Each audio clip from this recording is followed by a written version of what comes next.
Welcome in, everyone. I hope you are all doing well wherever you are watching from today. Little heads up, I am a little bit under the weather. Got a little sick, but we are going to push through. I know the bad news is piling up first.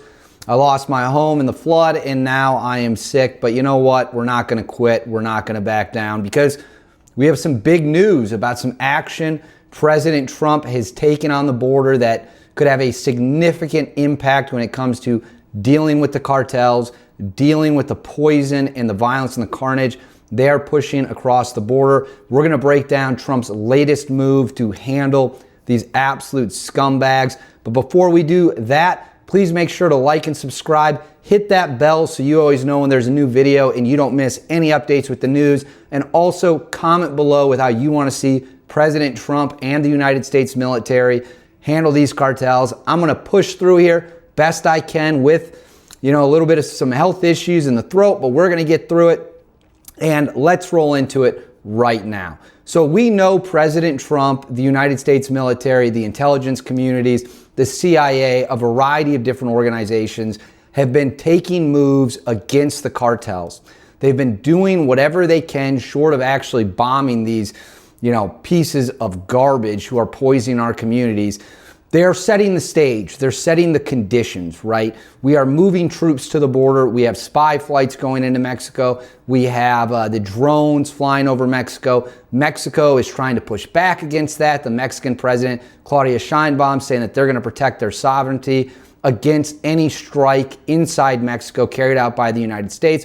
Why is the Mexican president protecting or seemingly taking actions to make it harder to kill drug cartel members? We've discussed that in a couple of videos now. I don't have a good answer for you. I'll let you guys look at the optics of that and ask yourself why you think the president of Mexico would ever do anything to protect the drug cartels. And quite frankly, it's the peak of insanity.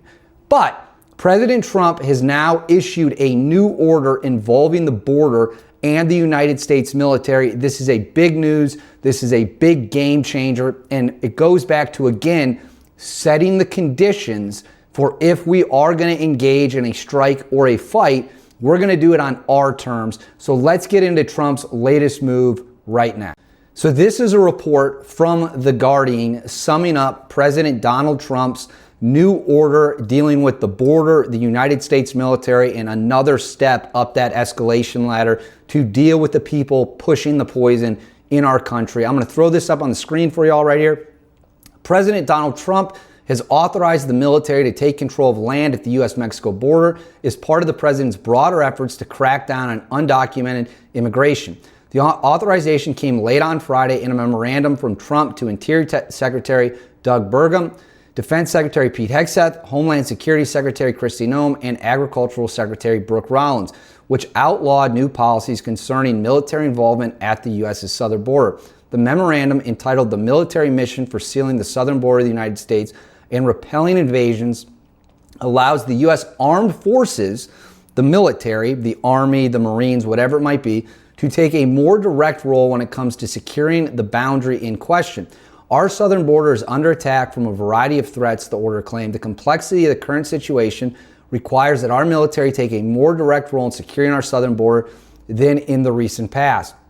The memorandum added that the Department of Defense should be given jurisdiction to federal lands, including the Roseville Reservation, a 60-foot wide strip that stretches across California, Arizona, and New Mexico. Doing that would give troops stationed there the legal right to detain immigrants accused of trespassing on what in effect is an elongated base. And unauthorized immigrants would be held in custody until they could be turned over to immigration agents. Military activities that could be carried out on federal land include a border barrier construction and placement of detention and monitoring equipment, according to the memorandum. After 45 days, the Defense Secretary Pete Hegseth will assess the initial phase of the order, but at any time, Hegseth could extend the amount of federal land included in the memorandum. The ordered military takeover excludes native reservations, however, according to the memorandum. Friday's order is the latest step from Trump in his administration's ongoing focus on immigration enforcement, which has involved declaring a national emergency on the border.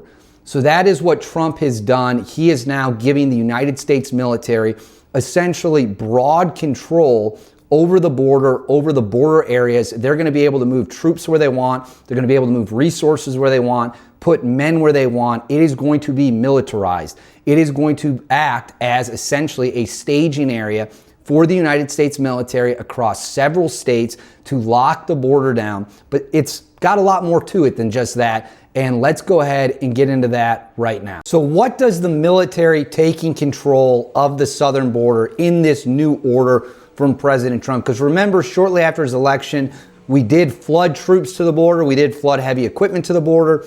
But this is a little bit different. This is the military taking a major active role in the border. So as we just read from the Guardian piece, one of the prongs of this attack, of this strategy, is we want to stop illegals from coming over the border, and we want to use the military to crack down on that. That is what they are doing in part. However, there's more to it than just that. As we have talked about at length in previous videos when we first started gearing up to go after the cartels and all that stuff, you have to have a staging area. I spoke to some people from the tier 1 world who talked about, you don't move this much equipment, you don't move this much manpower, you don't make these kind of moves unless you're planning on doing something. So what we're creating now is essentially a buffer zone on the border to signal to the cartels, the illegal immigrants, whatever it might be, that if you want to come through here, you've got to come through the United States military. And there is no greater fighting force in the history of the world than the United States military. There is nobody that is going to come to the southern border that is going to be able to do anything to these guys. They will get crushed if they try to open fire across the border at our U.S. military, whether it's armor, helicopters, airplanes, drones, or guys with rifles. It really actually doesn't matter. They will confront that threat, they will confront that fight, and they will crush them wherever they need to be crushed. Secondly, and this is also a big point, if we're going to launch a cross-border raid into Mexico to kill cartel leaders, to hit supply lines, to hit weapon stockpiles, manufacturing where they manufacture their poison, we want to be able to launch that raid from as close to the border as we possibly can. Now, we don't want it to be in a situation, and we talked about this, about how the cartels are flying drones to monitor our troop movements. One, those drones should be shot down. I don't care if they're on our side of the border or the Mexican side of the border. If the cartels are flying drones near our men, whether it's the military border control, can't allow it, you have to shoot them down. But we want to create a staging area where we can rapidly send assets and men across the border to do a direct action raid if that is what the president decides to do. You can load up the helicopters, you can load up the drones, you can have men staged and ready to go from that area. You don't want to fly them from North Carolina, have them get there. Now they're in a completely new atmosphere. They got to get all turned up again and all that stuff. You want them ready to rock and roll, and you can stage them right there on the border. There's also an intelligence aspect to this. If we put a bunch of resources on the border, it gives us close surveillance. Now we have that in the sky with the drones and the planes, but it allows us to open our toolbox. There's also been reports of naval assets being moved around, although I think there's some debate behind the scenes about the effectiveness of that. But one person I know who is in the know on that says that those naval vessels also carry great spy equipment, information technology, signals intelligence capabilities, same things you would see on the planes, same things you would see on the drones. Those naval ships have the ability to do that, and you can park them in the region, in the water, and they can soak all that up. So this is a big move. We cannot act like this is not a big move. We are moving the military or the border under the military's control, and that means we could be staging for a strike. It gives us the ability to rapidly respond to anything that might be going on there. And quite frankly, it's a necessary move. We have allowed these people to do what they've done to our country for far too long under multiple administrations. And the Mexican government really hasn't done, for lack of a better term, shit about it. And that needs to come to a quick end.